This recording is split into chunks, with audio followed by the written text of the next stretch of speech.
takes up a discussion in the chapter 15th of the Bhagavad Gita, the Purushottama Yoga. They speak of the beautiful Aswatha tree with its root above and branches below, whose leaves are the Vedas. He knows it is the knower of the Veda.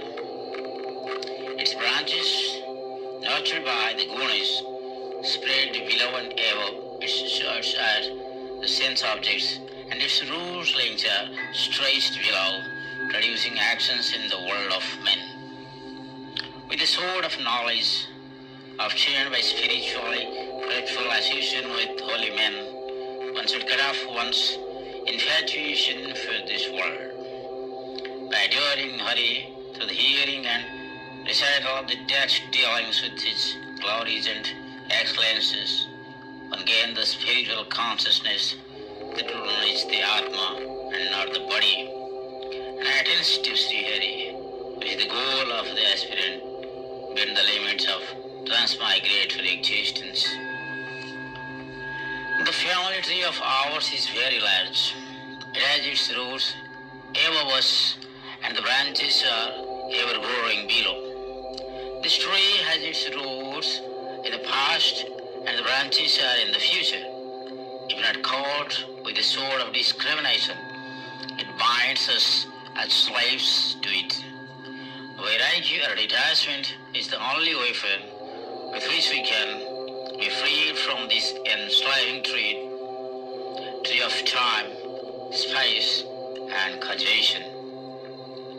People like King Janaka are ever free in spite of the tree of kingdom, society, family, or body.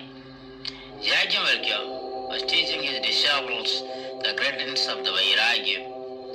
Janaka too was listening to this master as a disciple. The other students were a little jealous of Janaka because the master appeared to give more importance to the royal disciple while teaching. The master created an illusion of fire burning the city of Mithila. While the king sat unperturbed, listening to the master's discourse, the remaining students ran to save their belongings from the tongues of fire.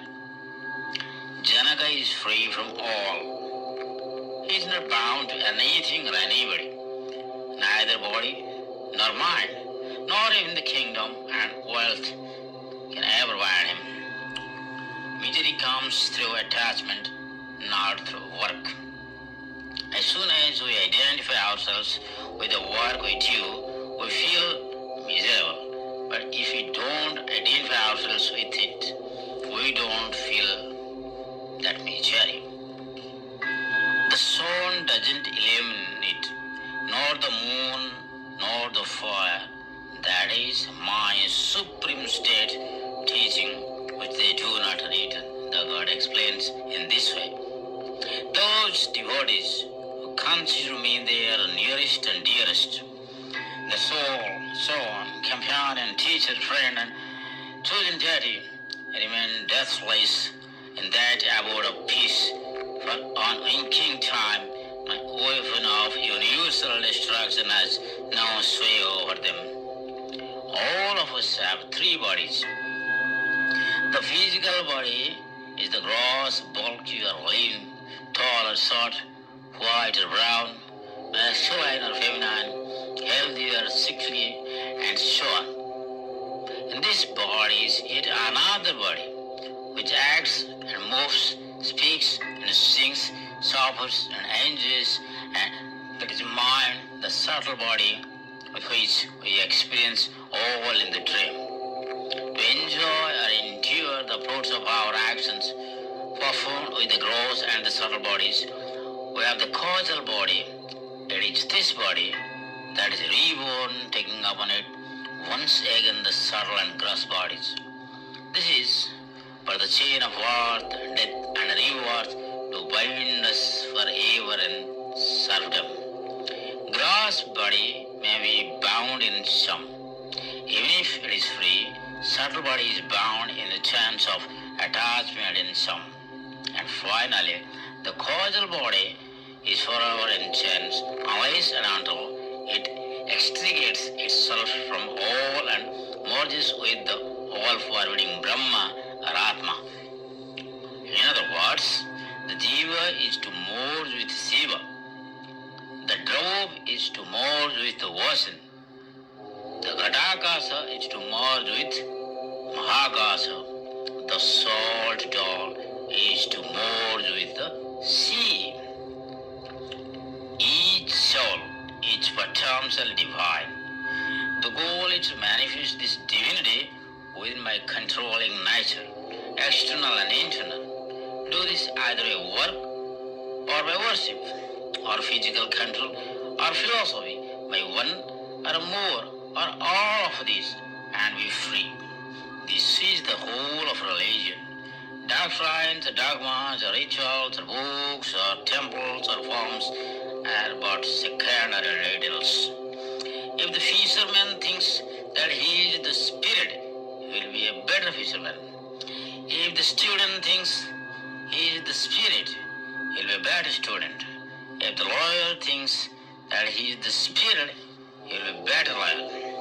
Devotees who give up desire for the world and the next world, for the subtle body that links one's life in these two spheres, as well as for the physical body which is associated with wealth, relatives, home, etc. in this life, love and serve me, the all-forbidding being, with unswerving devotion, as released by me from involvement in the cycle of birth and death.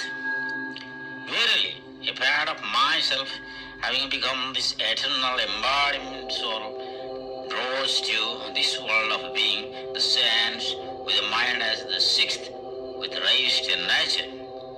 In his real nature, the Deva is a part of Ishvara, which eternal, undarkling, subtle, the basis of all and self-satisfying awareness. Sri Krishna says that all jivas are part and parcel of its own self, and they are eternally related to him. Agni says, I am the Father, the Mother, the Sustainer of the universe. We all are children of immortal bliss, eternally related to the Supreme Being, but its divine form makes us forget this reality. A prince was kidnapped by a robber. The boy was brought up in a remote town in the poor family of the robber. The boy grew up and engaged in robbery with his new foster father. Unexpectedly, the king came to that town for some function and was received by a big procession. This boy happened to be there to do his job.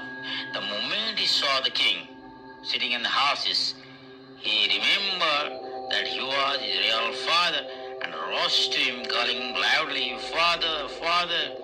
The king also recognized his lost son, jumped from the horse, and embraced his son.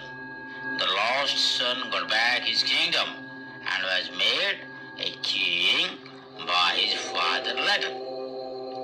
We are all princes.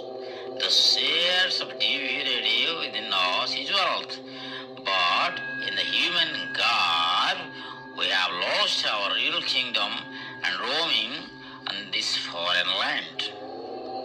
When the spirit forgets its identity with Lord and lapses into the state of separateness, he becomes subject to birth and death in the transmigratory cycle.